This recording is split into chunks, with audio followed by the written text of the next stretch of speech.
Ce programme est financé par les amis et partenaires du ministère de Joyce Meyer.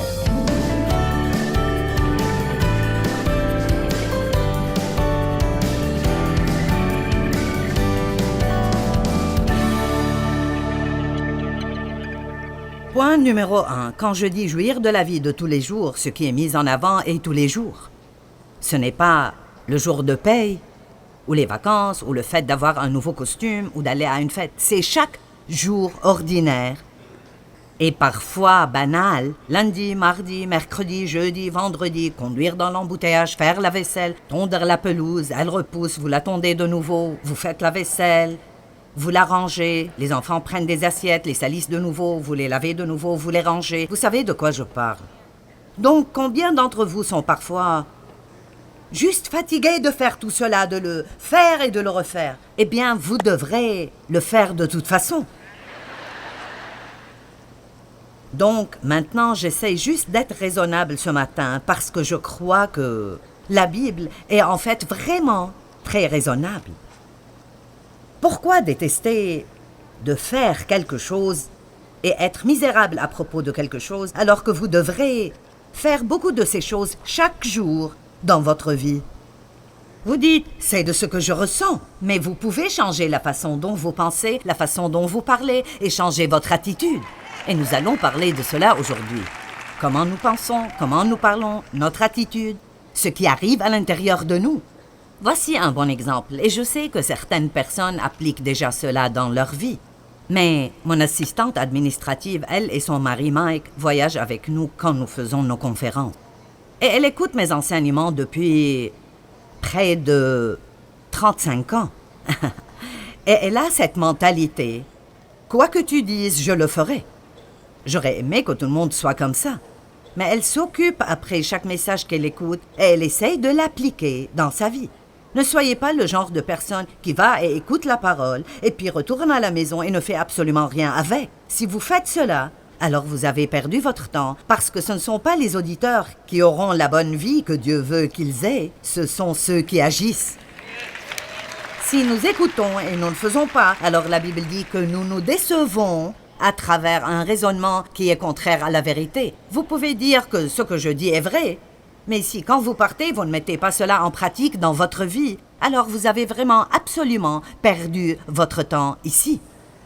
Totalement perdu votre temps ici. Ce sont des choses dans lesquelles vous devez former une habitude. Mais elle a dit, j'ai pensé ce matin quand je me suis levée, d'accord, qu'est-ce que je n'aime pas le matin? Et elle a pensé, elle a dit, je n'aime pas du tout me maquiller. Vous savez, il y a certaines choses que nous n'aimons pas. Vous n'en jouissez simplement pas. Alors elle a pensé, d'accord, je vais faire de ma séance de maquillage quelque chose d'amusant. Et puis elle a pensé, non, tout ne doit pas nécessairement être amusant. J'ai juste besoin d'apprendre comment jouir de choses ordinaires de tous les jours. Donc elle a juste ajusté son attitude. Je ne ferai pas cela avec une mauvaise attitude. Je vais jouir de cela. Et c'est vraiment tout ce que vous devez faire. C'est de prendre votre petit ajusteur d'attitude avec vous partout où vous allez. Allez, j'ajuste bien les attitudes. Et alors, si rien d'autre, prenez juste votre petit podcast, mettez vos écouteurs et laissez-moi juste vous parler toute la journée. Vous aurez une meilleure attitude, croyez-moi. Mince, j'avais une si mauvaise attitude quand Dieu m'a prise. Et c'est si bon de pouvoir contrôler mon attitude et de ne pas la laisser me contrôler. Votre attitude est quelque chose qui vous appartient. Et si vous refusez d'en avoir une mauvaise, personne ne peut vous faire en avoir une mauvaise. J'ai oublié son nom, mais l'un des hommes qui a passé beaucoup d'années dans les camps de concentration que Hitler a construits a dit... Ces prisons peuvent me prendre absolument tout excepté mon attitude et je refuse d'en avoir une mauvaise. N'est-ce pas puissant? Savez-vous que vous pouvez refuser d'avoir une mauvaise attitude et ça changera totalement votre vie? Maintenant, quelque chose que je n'aime pas faire est d'attendre. Je n'aime pas beaucoup cela. Je suis une personne d'action et j'aime vraiment que ma journée soit planifiée et pouvoir aller d'une chose à l'autre et à l'autre. Je ne veux pas être en retard quand je vais quelque part, mais je ne veux pas être en avance. Donc cela veut dire que je dois avoir la perfection, ce que je n'obtiens pas. Donc j'ai appris à jouir de l'attente. C'est presque comme un jeu que je joue avec le diable. Je dis, je te vaincrai. Tu ne m'énerveras pas. Je me tiendrai ici et j'en jouirai. Et j'aurai une bonne attitude. Donc nous apprenons comment jouir de la vie ordinaire de tous les jours. Qu'est-ce qui arriverait si vous pouviez traverser un mois entier sans détester une chose de ce que vous faites, sans vous plaindre de quoi que ce soit, sans avoir de mauvaises pensées ou une mauvaise attitude à propos de quoi que ce soit de ce que vous faites? Combien cela améliorerait votre vie? Eh bien, vous décidez. Eh bien, je ne peux pas contrôler mes pensées. Ah, si, vous le pouvez. Certains n'ont peut-être jamais appris que vous pouvez le faire, mais c'est pour ça que vous êtes ici aujourd'hui. Je ne peux rien faire concernant ce que je ressens. Oui, je ne peux pas toujours contrôler ce que je ressens, mais je n'ai pas besoin d'agir d'après ce que je ressens. C'est cela que nous devons apprendre. Donc, nous avons un libre arbitre. Et j'ai décidé en quelque sorte que nous avons besoin d'entendre plus à ce propos à l'Église. Dieu nous a créés avec un libre arbitre. Nous ne sommes pas des robots. Il ne nous fera pas juste faire tout ce que nous devrions faire. Même quand nous dépendons de Dieu pour nous aider, nous avons toujours un rôle. Nous avons toujours une décision à prendre. Je mets devant toi la vie et la mort. Choisis la vie afin que tu vives, toi et ta postérité. Amen. Josué a dit, vous faites ce que vous voulez, mais moi et ma maison, nous allons servir l'Éternel. Donc, vous devez faire une déclaration à vos sentiments. Sentiments, vous pouvez ressentir ce que vous voulez, mais voici ce que je vais faire.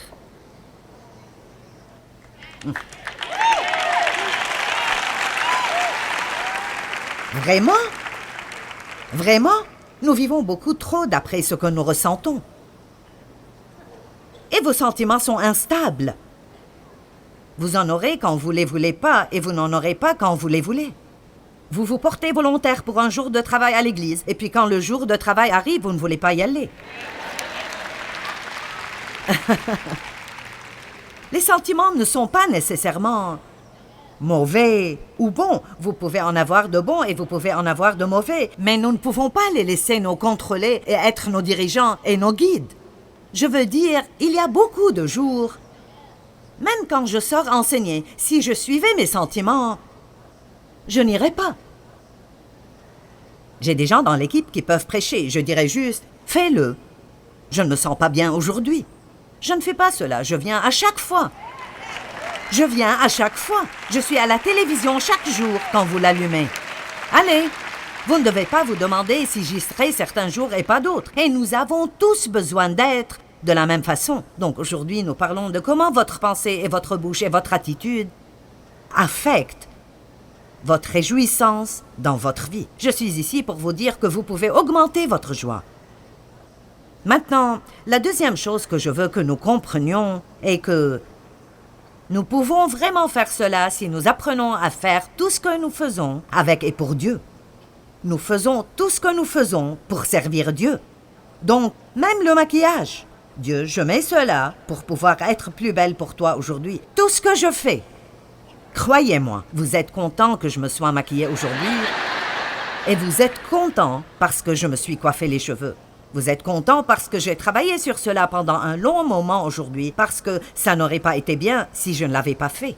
Et franchement, je sens personnellement, et vous pouvez penser ce que vous voulez, je crois qu'en tant que chrétien, que n'importe où qu'on aille, nous devons nous présenter de la meilleure manière possible parce que nous appartenons à Dieu.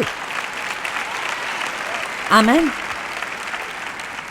Donc, nous pouvons faire tout ce que nous faisons pour et avec Dieu. Comme je l'ai déjà dit, même le fait de faire le ménage et de tondre la pelouse et de laver la voiture, prendre soin de choses comme ça, nous faisons tout cela pour servir Dieu. C'est une façon de dire, Dieu, j'apprécie ce que tu m'as donné et j'en prendrai soin. Savez-vous qu'une partie de posséder quelque chose est d'en prendre soin? J'ai dit, une partie de posséder quelque chose est d'en prendre soin. Ne soyez pas paresseux ce matin. D'accord, voici 2 versets dans Colossiens qui renforcent ce point très bien. Colossiens 3, 17. Et quoi que vous fassiez, quoi que ce soit en parole ou en œuvre, faites tout au nom du Seigneur Jésus et dépendant de sa personne, en rendant par lui des actions de grâce à Dieu le Père. Faites tout. Faites tout. Faites tout. Nous n'allons pas juste à l'église pour Dieu, nous faisons tout pour Dieu. Autrement, nous ne devrions même pas chanter le chant « Jésus, tu es le centre de tout ». Nous devons arrêter de chanter les chants si nous n'allons pas appliquer ces choses à notre vie. Amen. Et puis Colossiens 3, 23, « Tout ce que vous faites, faites-le de bon cœur, de tout votre cœur, comme quelque chose pour le Seigneur et non pour des hommes. » Donc, vous devez admettre que j'ai raison à ce sujet. Nous devons faire tout ce que nous faisons pour le Seigneur. J'ai raison parce que la parole de Dieu dit la même chose. Et puis la dernière chose est de jouir de votre vie, celle que vous avez maintenant, pas celle que vous espérez avoir à un moment dans l'avenir, pas « je jouirai de la vie quand », « je serai heureuse quand »,« je serai vraiment heureuse quand ceci sera terminé ou quand ceci commencera ». Pourquoi ne pas être heureux maintenant? Est-ce que quelqu'un voudrait jouir de cette journée? Ou voulez-vous juste ruiner cette journée en pensant à comment vous serez heureux quand? Et j'ai trouvé ce verset dans Ecclésiaste. En fait, je suis sûre que Dieu m'a guidé pour le trouver, mais ce verset dans Ecclésiaste 6, 9. Écoutez. Ce que les yeux voient est préférable. Ce que les yeux voient, où la réjouissance dans ce qui est disponible est préférable à l'agitation des désirs. J'aime ce verset. Il dit que c'est beaucoup mieux de jouir de ce qui est devant vous maintenant que de vous asseoir et d'avoir tous ces désirs ardents pour toutes ces choses que vous espérez avoir un jour et pendant ce temps ne jouir de rien de ce que vous avez maintenant. Quand votre enfant a 2 ans, jouissez de lui. Ne soyez pas là à souhaiter qu'il ait 3 ans. Je serai heureuse quand les enfants commencent l'école. Je serai heureuse quand l'école sera finie. Je suis fatiguée d'emmener ces enfants à l'école. Je serai heureuse quand ils finiront l'université. Je suis fatiguée de payer. Je serai heureuse quand, je serai heureuse. Eh bien, chacune de ces choses pour lesquelles vous vous réjouirez plus tard est quelque chose que vous manquez. Qui, plus tard, quand vous serez plus âgé, vous penserez « J'aurais aimé avoir passé du temps à jouir de ma famille plus. J'aurais aimé prendre du temps pour jouir plus de ma maison. »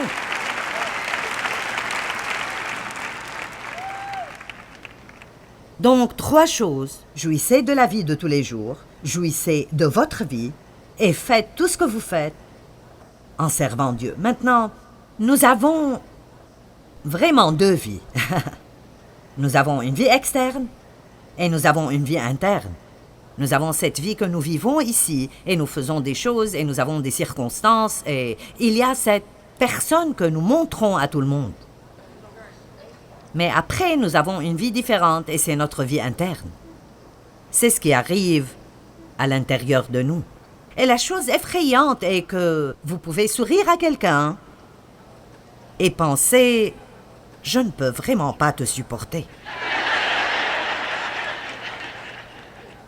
Éloigne-toi vite de moi parce que je ne peux juste pas te supporter.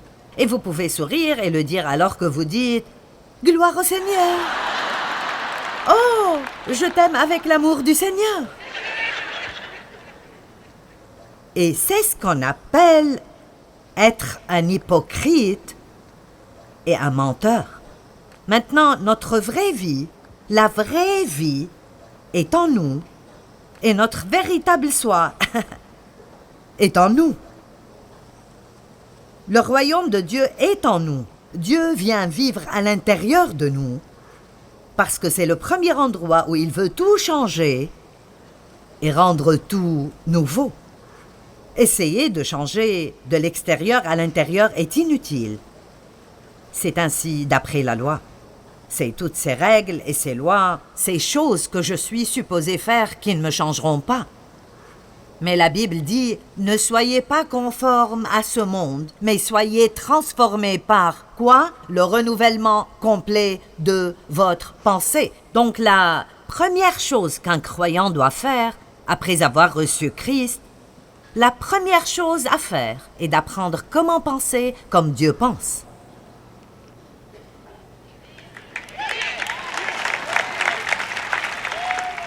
Romains 12:2 de nouveau dit « Nous serons transformés ».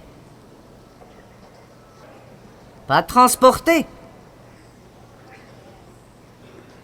Vous n'avez pas compris, n'est-ce pas?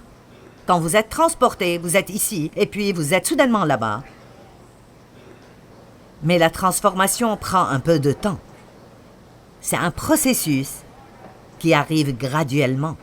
Je ne pense pas parfaitement, mais je pense beaucoup mieux que je ne pensais. Et je vous dirai quelque chose d'autre que Dieu a fait pour moi. Je sais maintenant quand j'ai de mauvaises pensées. Je les ai peut-être pendant un bout de temps, mais ce n'est pas très long et je le reconnais parce que quelque chose ne semble pas normal. Nous devons apprendre à faire plus attention à ce...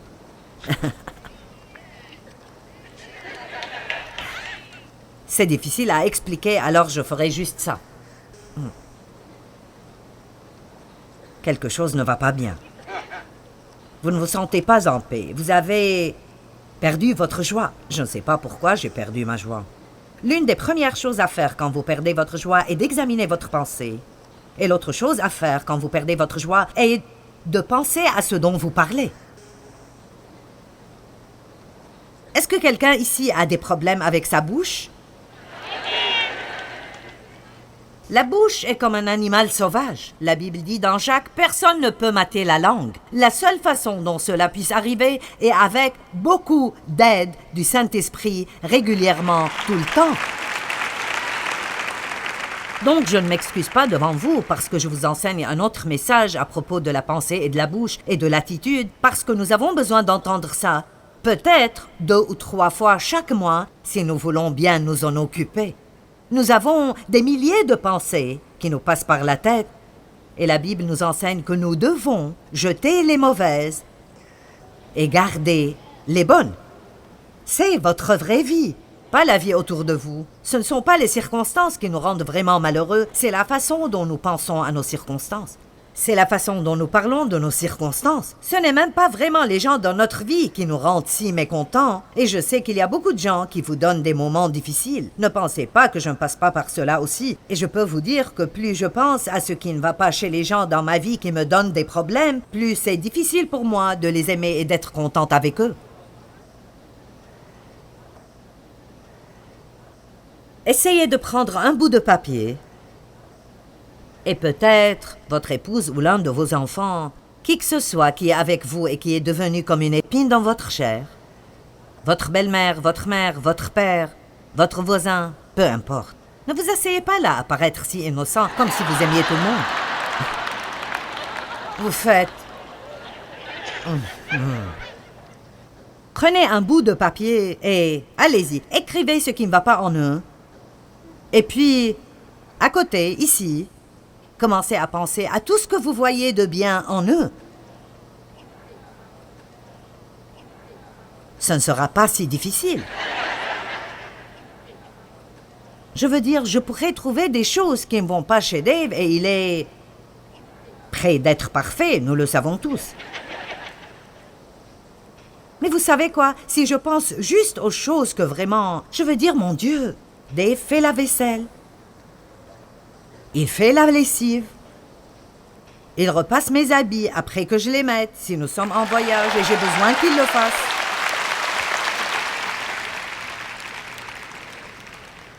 Maintenant, dans l'autre colonne, il joue beaucoup au golf. Il regarde trop de football. Une femme est venue chez Dave à une signature que nous faisions et elle a dit... Elle est venue chez moi et m'a dit « Mon mari vous apprécie beaucoup. À cause de vous, maintenant, il peut jouer au golf 3 fois par semaine. »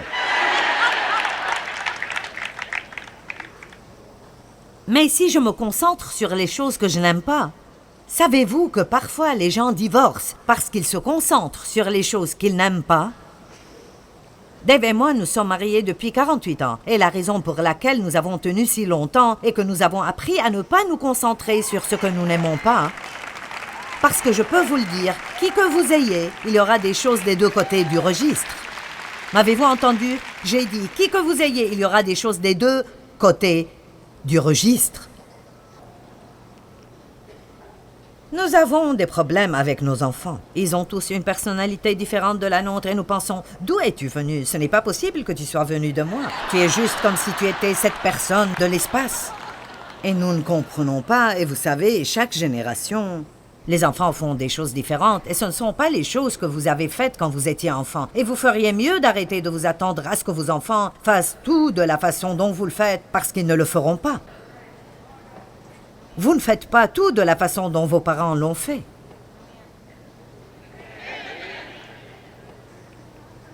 Amen.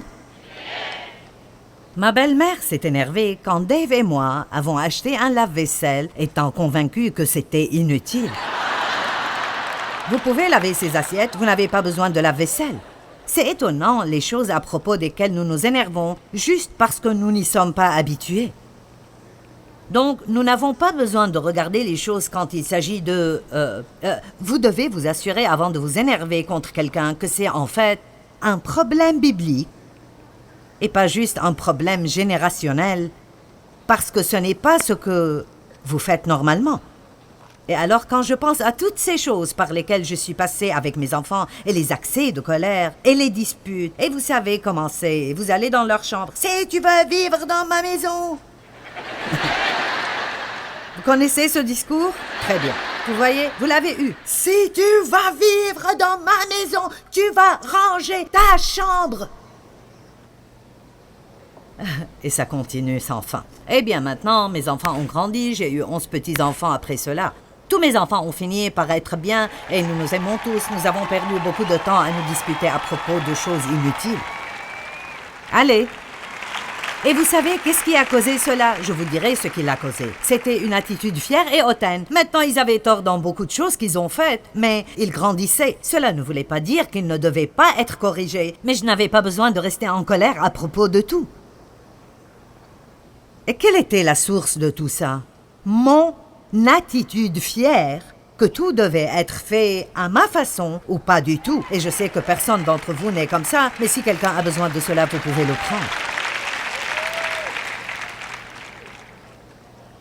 Jouissez de ses enfants. Merci. La Bible dit même que la femme devrait jouir de son mari. Je sais que certains d'entre vous pensent, eh bien, si tu étais marié à l'homme que j'ai épousé, tu ne jouirais pas de lui non plus. D'accord. Proverbe 23:7. Comme un homme pense dans son âme, tel il devient. Comme il pense dans son âme, tel il est. Nous nous arrêterons là. Comme il pense dans son âme, tel il est. Nous allons regarder un autre verset, Romains 14:14.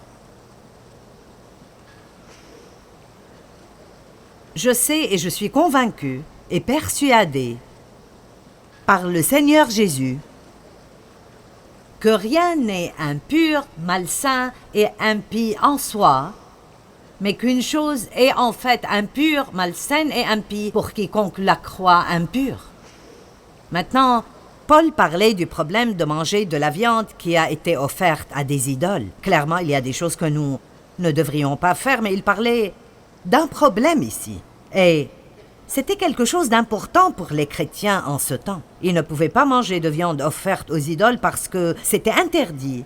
Mais maintenant, ils vivaient d'après de différentes dispensations, une dispensation de grâce, et Paul dit « Écoutez, vous avez été libérés de toute cette loi cérémonielle. Nous n'avons pas été libérés de la loi morale de Dieu, mais nous avons été libérés de la loi cérémonielle de Dieu. » Et alors, Paul leur disait « Tant que vous savez que l'idole n'est rien, alors l'idole n'a pas d'effet sur la viande. Donc vous êtes en fait libre de manger la viande. » Et lui était libre. Néanmoins, si vous pensez que cette viande est impure, alors pour vous, elle est impure, donc ne le faites pas. Qu'est-ce qu'il disait en fait? Si vous pensez que quelque chose est mauvais, même si ce n'est pas mauvais, ça vous affectera, vous et tout votre mode de vie, alors c'est mieux pour vous de ne pas le faire. Parce que si vous faites quelque chose que vous croyez être mauvais, alors vous vous sentirez mal et vous aurez une conscience coupable et ça vous volera votre joie et votre paix. Nous ne pouvons pas toujours contrôler nos sentiments, Mais avec l'aide de Dieu, nous pouvons choisir nos pensées, contrôler notre langue et développer de bonnes attitudes, même dans des situations négatives. Et je pense que ceci est puissant.